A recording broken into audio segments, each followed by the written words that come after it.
Hello students and welcome to Math Weekly 9 where our focus skill will be on exponential form and scientific notation. Exponential form by definition is a way of writing a number as a base and an exponent. Remember, an exponent tells how many times to multiply a number called the base. A number is an exponential form when it is written with a base and an exponent. Let's look at an example. Here we have 3 to the 5th power. Taken as a whole, this is called exponential form, and it is read 3 to the 5th power. The 3 is the base, and the 5 is the exponent. The base is being repeatedly multiplied 5 times in a row, as indicated by the exponent. So 3 to the 5th power literally means 3 times 3 times 3 times 3 times 3. 3 times 3 is 9. If we multiply that by 3, we get 27. If we multiply that by 3, we get 81. And 81 times 3 is 243. So 3 to the 5th power in standard form is 243. Scientific notation uses exponential form. Scientific notation is a way of writing very large and very small numbers using powers of 10. There is a specific layout to scientific notation. Scientific notation's format always looks like a number times a power of 10. So it always looks like some number times 10 to a power. The number must be between 1 and 10. It can be the number 1, but it can only be up to 9.99999. In other words, there can only be one digit to the left of the decimal point. We also do not allow any ending zeros to be part of this expression. If there's a zero within the decimal, that's fine, but no repeated zeros at the end. Some examples are 5, there's only one digit to the left, 3.2, there's only one digit to the left, 8.150989, and you can see there's only one digit to the left. Times 10 is always part of the format of scientific notation because by definition it needs to be to a power of 10, and the exponent indicates how big or small the number is. A negative exponent means that the number is less than 1, or that we need to change the value by moving the decimal to the left to create a small number.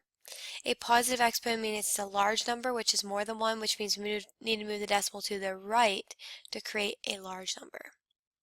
So we have 3 goals for this lesson. Be able to convert standard notation to scientific notation, be able to do the opposite, scientific to standard, and to be able to apply our knowledge. So let's look at goal number 1, converting standard notation to scientific. Let's begin with large numbers and small numbers. We'll start with a large number first. So here we have 3,200,000. Remember, we're trying to get to scientific notation, and for scientific notation, our decimal, or our number that we're multiplying by, can only have one digit to the left of the decimal. So the first thing we need to do is find where we should put that decimal, and that's right here, so we only have one non-zero number to the left of the decimal. So we're going to write 3.2. Now, scientific notation always is times the power of 10, so I'm just going to put times 10. And we need to figure out how many powers of 10. Well, each digit in this number is a power of 10. This is the ones column, the tens column, the hundreds column, and so on. So each one of these is a power of 10. So there's 1, 2, 3, 4, 5, 6 powers of 10 that the decimal moved because the decimal was back here. So we get to the power of 6. So 3,200,000 is the same as 3.2 times 10 to the 6th power if it's written in scientific notation. Let's try another example. So we have 72,350,000,000. First step, find where to place your decimal, which would be right here, because that leaves us with just one decimal to the left of the one digit to the left of the decimal. So we write down that decimal. Notice that we took off all the ending zeros. So 7.235 times 10 is always part of scientific notation. Now we need to figure out how many digits we change the value of. Remember, the decimal was here. From here to here is 3 digits, 1, 2, 3. So that's 3, 6, 9, and one more makes 10. So that is to the 10th power. And you could hop by ones if you wanted. 1, 2, 3, 4, 5, 6, 7, 8, 9, 10. Now let's look at a small number. Same rules apply, except since it's a small number, our exponent is going to need to be negative. So let's find where our decimal goes, which will be here at the end, because the only non-zero number in this decimal is the 4. So we need the 4 to the left. So our number that we're multiplying by is 4 times 10, and we need to figure out what the power is by seeing the difference between the two decimal places. So that's 3, 6, 7, 8. So our exponent will be to the 8th power, but it's going to need to be negative because this is a small number less than 1. Let's try one more example. 0.0000125. Place your decimal here, so there's only one digit to the left. Write down 1.25 times 10, and then figure out the difference between the two decimal places. So that's 3, 4, 5. So our exponent will be to the negative 5 power. Now we're going to do the opposite. We're going to start with scientific and go to standard notation for both large numbers and small numbers. Let's begin with a large number. So we have 5.11 times 10 to the 8th power. So we're doing the opposite. This is where the decimal point is in scientific notation. We need to move it 8 digits to make a large number. How I know this is a large number is this is a positive exponent. So here's 1, 2, 3, 4, 5, 6, 7, 8, 9. Oops, only one 8. Sorry, got carried away. So 8, and that's where our new decimal will be. Now we'll just fill these in with zeros. 0, 0, 0, 1 for each one of our little hops. 0, 0, and 0. And then just write it as standard notation, which you can see there are 6 zeros that we wrote. 1, 2, 3, 4, 5, 6. So we have 511 million is what this is equal to. Let's try another example. In this one, our decimal is here behind the 7. 7 is a whole number, so our decimal is after it.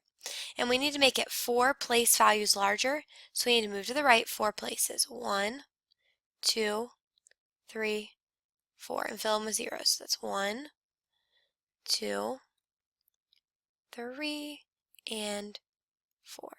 So that makes, sorry, I remembered I typed it, 70,000. Now let's try a small number. We know this is a small number because we see the negative exponent, which just means it's going to be small. Notice that our constant here at the beginning is the same.